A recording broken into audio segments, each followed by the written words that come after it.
Hello friends, स्वागत हमारे YouTube channel the ambition family में। तो फ्रेंड्स, कल के वीडियो में हम लोगों ने पढ़े थे कि लूसेंट का पेज नंबर 1 से लेकर के 2 तक।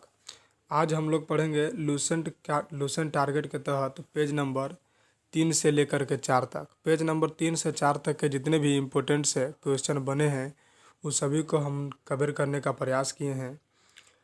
यदि आप इसके पहले का वीडियो लूसेंट के पेज नंबर 1 से 2 तक नहीं देखे हैं तो प्लेलिस्ट में जा करके लूसेंट टारगेट से बनाया हुआ होगा प्लेलिस्ट, उसमें जा करके आप उसको देख लीजिए और उसके बाद ये देखने पर ज़्यादा समझ में आएगा। तो चलिए हम लोग शुरू करते हैं आज का ये topic, Lucent target page number 3 से 4 तक। तो फर्स्ट क्वेश्चन बोलता है कि सर्वप्रथम भारतवर्ष का जिक्र किस अभिलेख में मिलता है। तो ऑप्शन है हाथी गुम्फा अभिलेख, जूनागढ़ अभिलेख, सौगौरा अभिलेख, भीतरी स्तंभ लेख। तो सर्वप्रथम भारतवर्ष का जिक्र जो मिलता है वो हाथी गुम्फा अभिलेख में मिलता है। सेकंड नंबर क्वेश्चन कहता है कि सर्वप्रथम दुर्भिक्ष का जानकारी देने वाला अभिलेख कौन है। सर्वप्रथम दुर्भिक्ष का जानकारी देने वाला अभिलेख कौन है। ऑप्शन हाथी गुम्फा अभिलेख, जूनागढ़ अभिलेख, सौगौरा अभिलेख और भीतरी स्तंभ लेख। तो सर्वप्रथम दुर्भिक्ष का जो जानकारी देने वाला अभिलेख है वो है सौगौरा अभिलेख। तीसरा नंबर क्वेश्चन है कि सर्वप्रथम भारत पर होने वाले हुन आक्रमणों की जानकारी किस स्तंभ लेख से प्राप्त होता है। सर्वप्रथम भारत पर होने वाले हुन आक्रमण की जानकारी किस स्तंभ लेख से प्राप्त होता है। तो ऑप्शन है हाथी गुम्फा अभिलेख, जूनागढ़ अभिलेख, सौगौरा अभिलेख, भीतरी स्तंभ लेख। तो इसका आंसर क्या हो जाएगा, भीतरी स्तंभ लेख। यदि आप लूसेंट को सब्जेक्टिव रूप से पढ़े होंगे तो ये चीज़ याद होगा। नेक्स्ट देखते हैं, गिरनार अभिलेख के नाम से कौन से बिलक्का लिखा है, गलती लिखा है। यहाँ अभिलेख होना चाहिए। किस अभिलेख को जाना जाता है, किस अभिलेख को जाना जाता है, किस अभिलेख को जाना जाता है। तो ये हो जाएगा गिरनार अभिलेख के नाम से ये जूनागढ़ अभिलेख को। नेक्स्ट है तिथि रहित अभिलेख के नाम से किसे जाना जाता है। तो तिथि रहित अभिलेख के नाम से किसे जाना जाता है। तो ऑप्शन है हाथी गुम्फा अभिलेख, जूनागढ़ अभिलेख, सौगौरा अभिलेख, भीतरी स्तंभ लेख। तो ये जाना जाता है हाथी गुम्फा अभिलेख को। किसे जाना जाता है, हाथी गुम्फा अभिलेख को। 6 नंबर क्वेश्चन है ऐहोल अभिलेख का शासक कौन था। बोल रहा है कि ऐहोल अभिलेख का शासक कौन था। तो इसका आंसर हो जाएगा, ऑप्शन बोल रहा है रुद्रदामन, समुद्रगुप्त, पुलकेशिन द्वितीय, मालवा नरेश, यशोवर्मन। तो कौन हो जाएगा, पुलकेशिन द्वितीय। नेक्स्ट है जूनागढ़ अभिलेख का शासक कौन था। ऑप्शन रुद्रदामन, समुद्रगुप्त, पुलकेशिन द्वितीय, मालवा नरेश, यशोवर्मन। तो जूनागढ़ अभिलेख जिसको हम लोग गिरनार अभिलेख के भी नाम से जानते हैं, तो इसका शासक कौन था, तो रुद्रदामन था। कौन था, रुद्रदामन, जूनागढ़ अभिलेख। नेक्स्ट, प्रयाग स्तंभ लेख का शासक कौन था। प्रयाग स्तंभ लेख का शासक कौन था।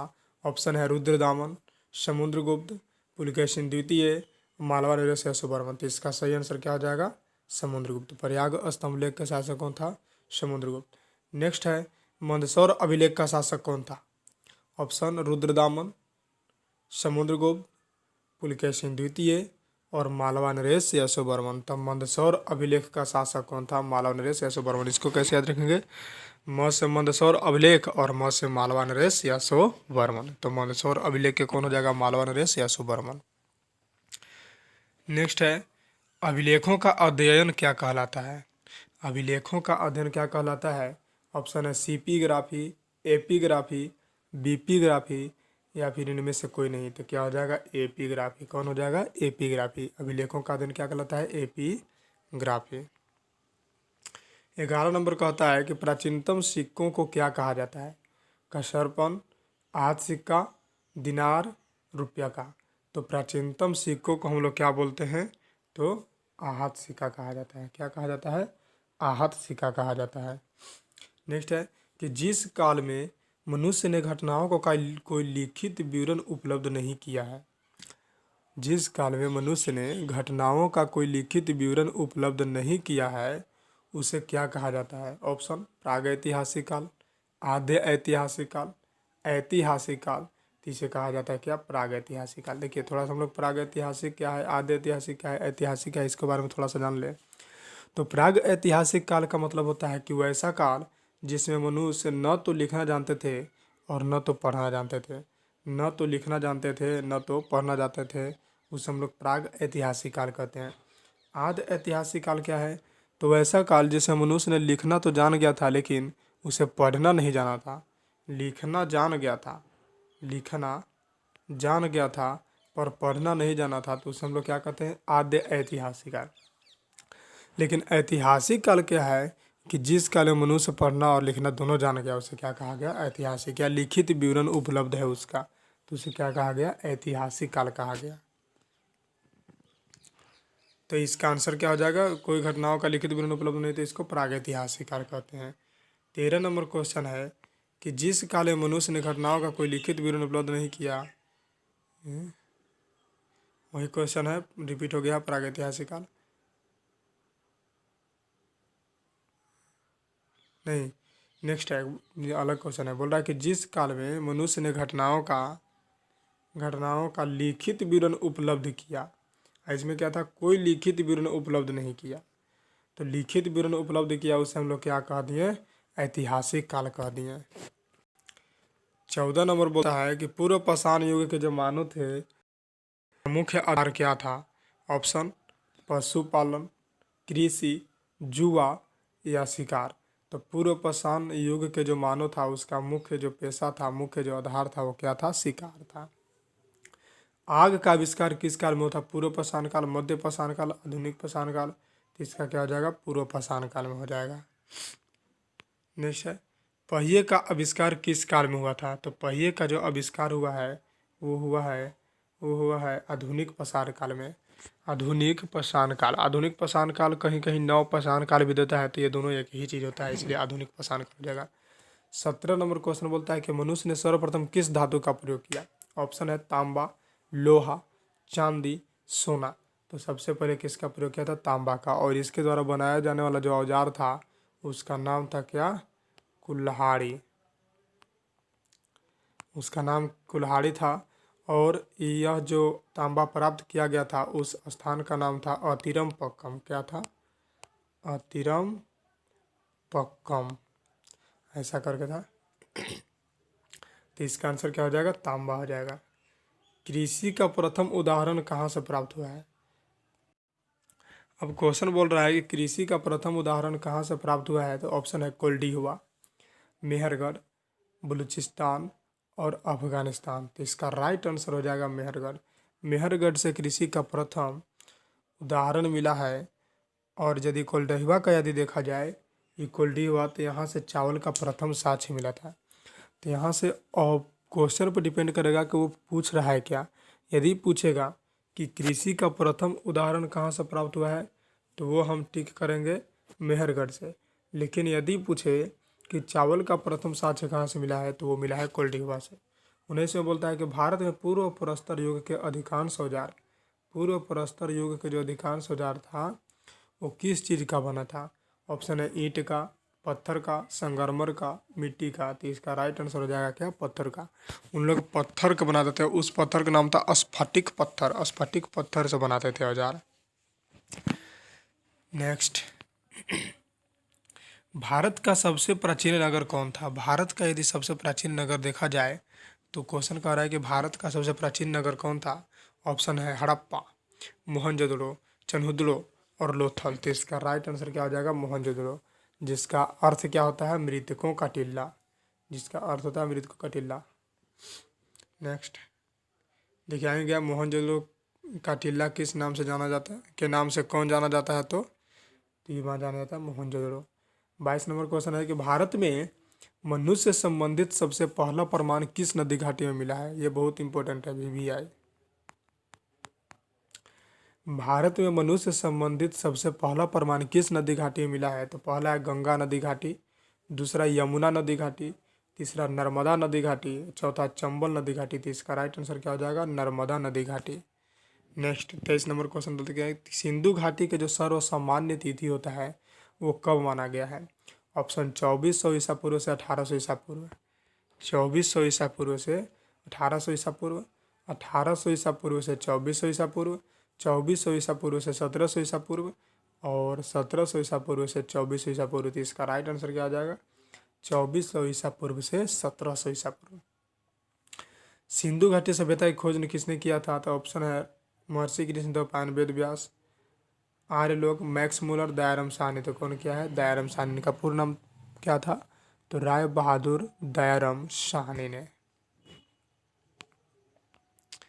नेक्स्ट है कि सिंधु घाटी सभ्यता का सर्वाधिक पश्चिमी पूरा स्थल कहाँ है?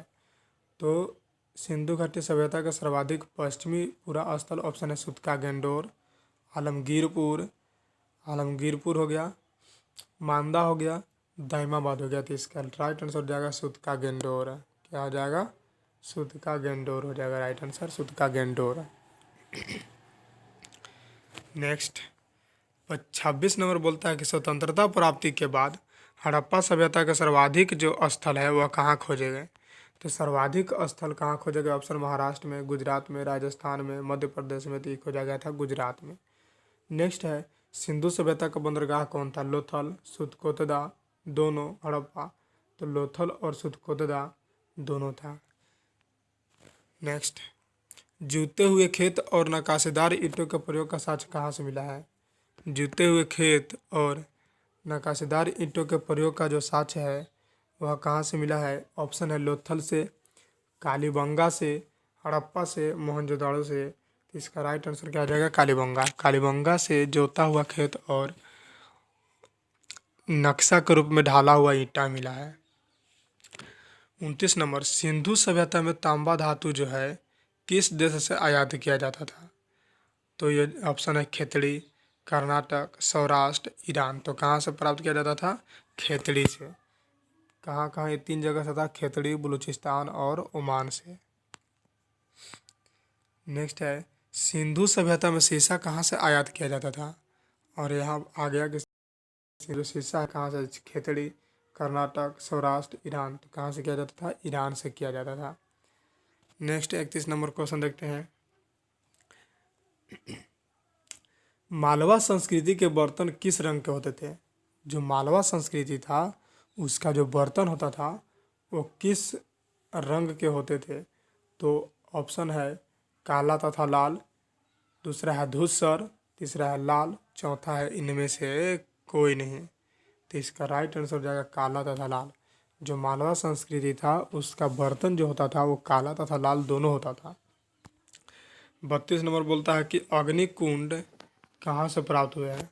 अग्निकुंड कहाँ से प्राप्त हुए हैं? ऑप्शन है लोथल से, बी में है हड़प्पा से, सी में है कालीबंगा से और डी में इनमें से कोई नहीं या एक से अधिक। तो अग्निकुंड जो है लोथल से और कालीबंगा से दोनों से प्राप्त हुआ है, अतः इसका राइट आंसर हो जाएगा डी, इनमें से कोई नहीं या एक से अधिक। 33 नंबर बोलता है कि सिंधु सभ्यता का मुख्य फसल था धान, मक्का, गेहूँ और जौ, इनमें से कोई नहीं या एक से अधिक। तो ये मुख्य फसल जो था सिंधु घाटी सभ्यता का कौन था? गेहूँ और जौ। इसलिए सी आंसर इसका हो जाएगा। नेक्स्ट है मोहनजोदड़ो में किस देवता का मूर्ति मिला था? अब बोल रहा है कि मोहनजोदड़ो में एक मूर्ति मिला था, तो वह किस देवता का मूर्ति मिला था? कोई ऑप्शन है विष्णु, ब्रह्मा, इंद्र, पशुपतिनाथ। तो क्या आंसर हो जाएगा? पशुपतिनाथ। हड़प्पा के मोड़ पर, मोड़ नहीं मोहर, टाइप करने में थोड़ा दिक्कत मिस्टेक हो गया है। हड़प्पा के मोहर पर सबसे अधिक किस पशु का अंकन मिलता है? तो हड़प्पा के मोहर पर सबसे अधिक आपका मिलता है तो श्रृंगी पशु का अंकन मिलता है। ठीक है। सैंधववासी मिठास के लिए किसका प्रयोग करते थे? चीनी, गुड़, शहद, इनमें से कोई नहीं। तो इसका राइट आंसर क्या हो जाएगा? शहद का प्रयोग करते थे। नेक्स्ट है सैंधवकालीन घोड़े के अस्थिपंजर कहाँ से मिला है? लोथल से, सुरकोतदा से, कालीबंगा से या इनमें से सभी। तो ये क्या हो जाएगा? सभी, तीनों जगह से प्राप्त है, लोथल, सुरकोतदा और कालीबंगन से। तौल की इकाई कितना के अनुपात में था? ऑप्शन है 15, बी 16, सी 17, डी 18। तो तौल की जो इकाई थी वो किसके अनुपात में थी? 16 के अनुपात में। नेक्स्ट सिंधु सभ्यता के लोग यातायात के लिए किसका प्रयोग करते थे? सिंधु सभ्यता के जो लोग हैं वो यातायात के लिए किसका प्रयोग करते थे? तो ऑप्शन है बैलगाड़ी, भैंसा गाड़ी, कार, या इनमें से कोई नहीं, या एक से अधिक। तो इसका जो राइट आंसर हो जाएगा वो बैलगाड़ी और भैंसा गाड़ी दोनों होता है, अतः इसका राइट आंसर क्या हो जाएगा? इनमें से कोई नहीं या एक से अधिक। 40 नंबर पर क्वेश्चन है कि मेसोपोटामिया के अभिलेख में वर्णित मेलुहा शब्द किस सभ्यता से संबंधित है?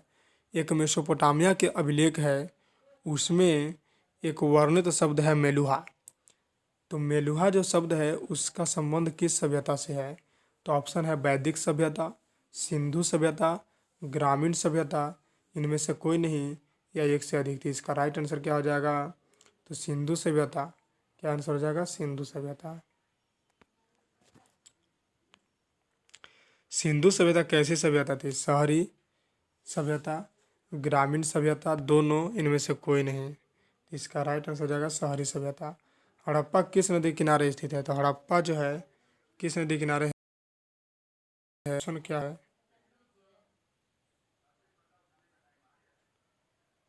ऑप्शन है रावी, सिंधु, घग्गर, मादर।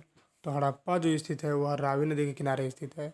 मोहनजोदड़ो किस नदी के किनारे स्थित है? तो मोहनजोदड़ो आपको सिंधु नदी के किनारे है।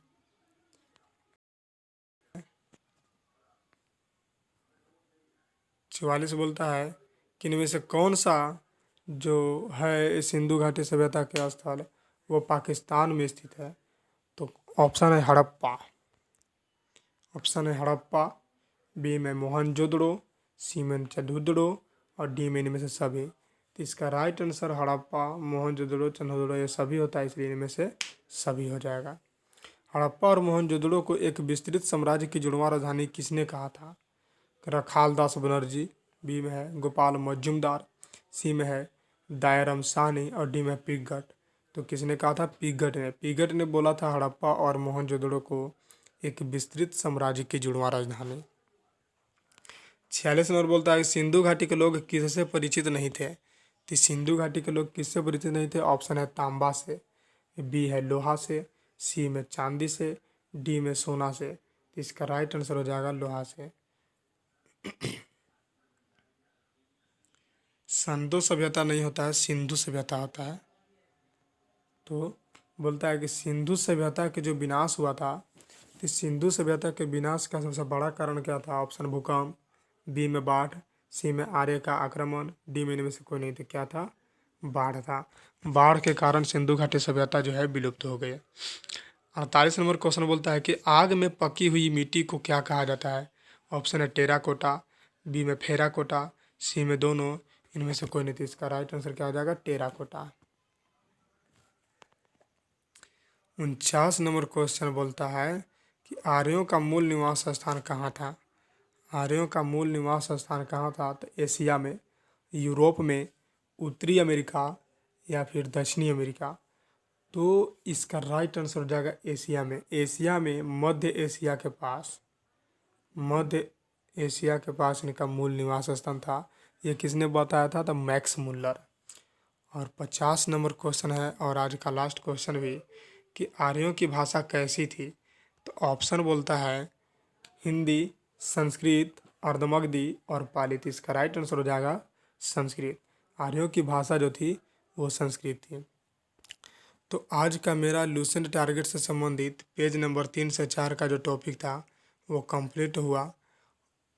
यदि आपको मेरा मेहनत पसंद आ रहा हो तो चैनल को सब्सक्राइब, लाइक एंड दोस्तों के साथ शेयर ज़रूर करें।